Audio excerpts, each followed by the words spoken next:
আপনি কি বিকাশের পিন নাম্বার ভুলে গেছেন? তাহলে চিন্তা করার কোনো কারণ নেই। আজকে আমি আপনাদের দেখিয়ে দিব যে নতুন করে বিকাশের পিন নাম্বার কিভাবে সেট করতে হয়। তাহলে চলুন ভিডিওটি শুরু করি। এজন্য প্রথমে আমরা ডায়াল অপশনে চলে যাব। ডায়াল অপশনে গিয়ে টাইপ করব *247#। এরপর ডায়াল করে দেব। যেই সিম দিয়ে আপনার বিকাশ খোলা আছে সেই সিমটি কিন্তু সিলেক্ট করবেন। আমার এখানে রবি আছে, তাই রবিতে আমি টাচ করছি। এবার এখান থেকে খুঁজে নেবেন রিসেট পিন কোথায় আছে। তো দেখুন এখানে রিসেট পিন আছে 10 নম্বরে, তাই ফাঁকা করে একবার আঙুল দিয়ে টাচ করব। এবার এখানে 10 লিখে দিব, 10। এবার ডান দিকে সেন্ড অপশন আছে, এটার মধ্যে টাচ করব।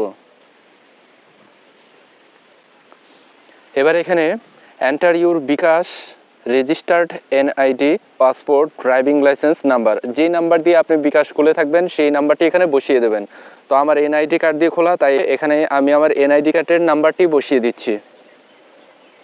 এবার ডান দিকে সেন্ড অপশন আছে, এটার মধ্যে টাচ করব। টাচ করার পরে enter the 4 digit of your birth ইয়ার, এখানে আপনার জন্মসালটি বসিয়ে দেবেন। এই জন্য একবার এই ফাঁকা করে আঙুল দিয়ে টাচ করবেন। টাচ করার পরে এখানে আপনার জন্মসাল এনআইডি কার্ডে যা দেওয়া আছে তাই লিখবেন। জন্মসালটি বসিয়ে দিলাম। এবার ডান দিকে সেন্ড অপশন আছে, এটার মধ্যে টাচ করব। এবার ফাঁকা করে একবার আঙুল দিয়ে টাচ করবেন। টাচ করার পরে 1 মাসের মধ্যে আপনি যে সর্বশেষ লেনদেনটি করেছেন সেই তথ্যটি এখানে বসিয়ে দেবেন। তো আমার সর্বশেষ লেনদেনের তথ্য হচ্ছে মোবাইল রিচার্জ, এটা 2 নম্বরে আছে, তাই ফাঁকা করে আমি লিখব 2। যদি 1 মাসে কোনো লেনদেন না থাকে তাহলে এই ফাঁকা করে 7 লিখে দেবেন, নো ট্রানজ্যাকশন। আপনার যেটা থাকবে আপনি ফাঁকা করে সেটাই বসিয়ে দেবেন। এবার ডান দিকে সেন্ড, এটার মধ্যে টাচ করব। টাচ করার পরে মোবাইল রিচার্জ আমি কত টাকার করেছিলাম এটা এখানে বসিয়ে দেব।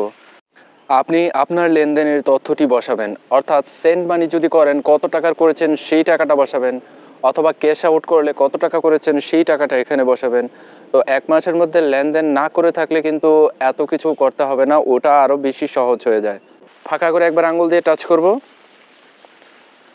টাচ করার পরে এখানে আমি 20 টাকা মোবাইল রিচার্জ করেছিলাম, এখানে আমি 20 লিখে দিলাম। ডান দিকে সেন্ড আছে, এটার মধ্যে টাচ করব। এবার মোবাইলে একটা এসএমএস চলে আসবে। এবার আমি যে ওকে এটার মধ্যে টাচ করব। টাচ করার পরে আমি এখান থেকে বের হয়ে যাব।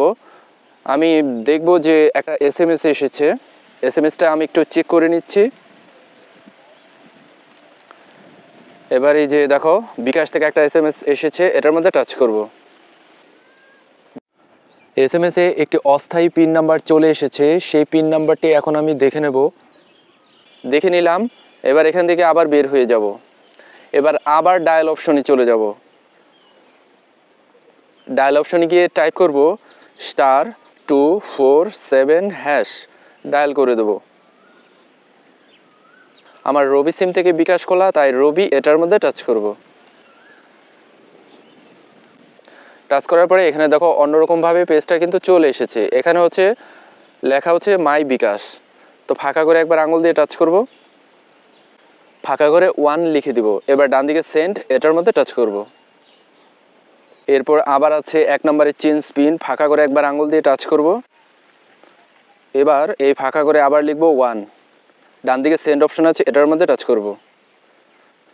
টাচ করার পরে এই যে এন্টার টেম্পোরারি ওল্ড পিন, তো এখানে আমার টেম্পোরারি পিন নাম্বারটি বসিয়ে দেব। ডান দিকে সেন্ড অপশন আছে, এটার মধ্যে টাচ করব। এবার এখানে 5 ডিজিটের একটা নতুন পিন নাম্বার বসিয়ে দেব। এবার ডান দিকে সেন্ড অপশন আছে, এটার মধ্যে টাচ করব। এইমাত্র যে পিন নাম্বারটি দিলাম সেই পিন নাম্বারটি আবার এখানে দেব, কনফার্ম নিউ পিন। ফাঁকা করে একবার আঙুল দিয়ে টাচ করব। ডান দিকে সেন্ড অপশন আছে, এটার মধ্যে টাচ করব। আর পিন নাম্বারটি কিন্তু নতুন করে তৈরি হয়ে গেল। এভাবে আপনারা আপনাদের পিন নাম্বার যদি ভুলে যান নতুন করে ঠিক এই পদ্ধতিতে তৈরি করে নেবেন। আশা করি বুঝতে পেরেছেন। কোনো সমস্যা হলে অবশ্যই কমেন্ট করে জানাবেন। পরবর্তী ভিডিও পেতে চ্যানেলটি সাবস্ক্রাইব করার অনুরোধ রইল। ধন্যবাদ।